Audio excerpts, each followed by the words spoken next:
My name is Forrest, I'm tired, and this is going to be a quicker version of a video I am uploading on my main page. I'm probably going to title this, What You Need to FRT Your AR-15. I might do a part 2 for a Glock in a minute. You will need a full auto bolt carrier group. You will need some kind of anti-bounce buffer. I can't tell you what weight. You need to determine. If you already have one FRT in your gun and you're like, I don't like the partisan, I'm going to go to the super safety, your buffer's probably going to be fine for both, okay? I've never heard of somebody switching from one to the other and needing to swap that weight. Typically the weight that is needed is dependent on like barrel profile. I did a whole video on that. So you're going to need full auto bolt carrier group. You're going to need a heavy anti-bounce buffer of some kind, depending on what your gun likes. Then you're going to need to decide, do you have a high shelf, do you have a low shelf? You cannot trust Google when you look this up. They like literally circle the wrong part on the lower. It's kind of crazy, okay?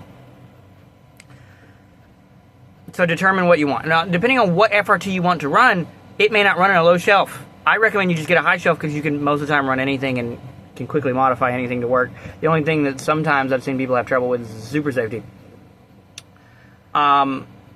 Depending on what you want to run will determine, do you need a high shelf, do you need a low shelf? Basically, you're going to need a high shelf. Just get a high shelf. I know if we were in a cool world, low shelves would be way cooler because they're easier to drop auto sears into, but we're talking about FRTs here.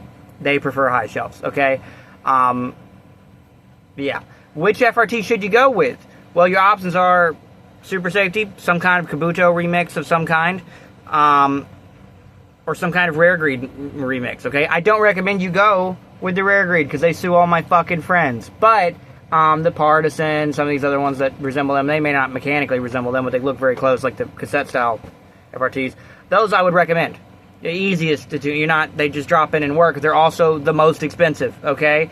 The super safety, I kind of would be the least likely to recommend unless you have something like a low shelf, where then you kind of don't know what's going to play and you don't want to spend a whole lot of money.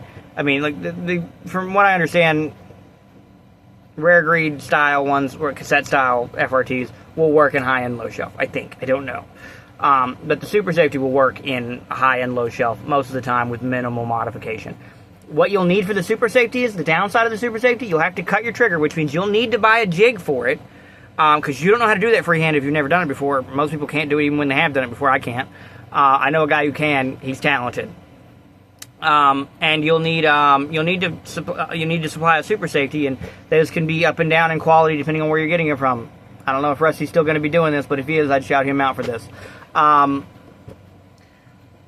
I would then okay. So for the UNAs, what do you need for those? Well, nothing. And by the way, for the super safety, you get a push button selector, which is not ideal for most people. And there's different types of the super safety. You know, the always on one, the 2-position, which goes safe FRT, and then there's safe semi-FRT versions. The strongest is obviously the always-on one, but yeah, that's the least safe. For the Kabutos, I like those the most. They're most of the time cheaper than a super safety. You don't have to cut your trigger, which is why I chose to make the Una from the Kabuto, the remix, because it's less moving parts to go wrong than a rare breed if you're going to be building them. Easier to make sure you get it right, and you don't have to cut the trigger. And if you have already cut trigger, most of the time it'll still work. Yeah, you have a few options there. You have a lot of options. The Super Safe Solutions, I think Volt sells one. I'm sure Brandon Smith's still selling his. 1441's got one. I've got 2 different types of them. Everybody's got a polymer one. The Plop exists, right? Those are for high shelf, okay? What do you need for those? You just need the kit. You don't even need the selector most of the time. Abora sells one, and Vincent sells one that can use the M16 selector, which is cool. I don't know if that's required, though, with their kit, like it is with regular Kabutos. Maybe they can chime in here. Yeah, so what are you going to need? You're going to need heavy buffer of some kind, anti-bounce buffer, not necessarily heavy, but probably. Full auto bolt carrier group. If you don't know what that is, stop trying to FRT your gun and learn how it fucking works first, okay? These things aren't just, I won't make my blaster go pew pew pew real fast. This is like a technical thing, okay? Don't break the law, but if you really just care about shooting fast, rubber bands exist, okay? Yeah, that's my shorter video.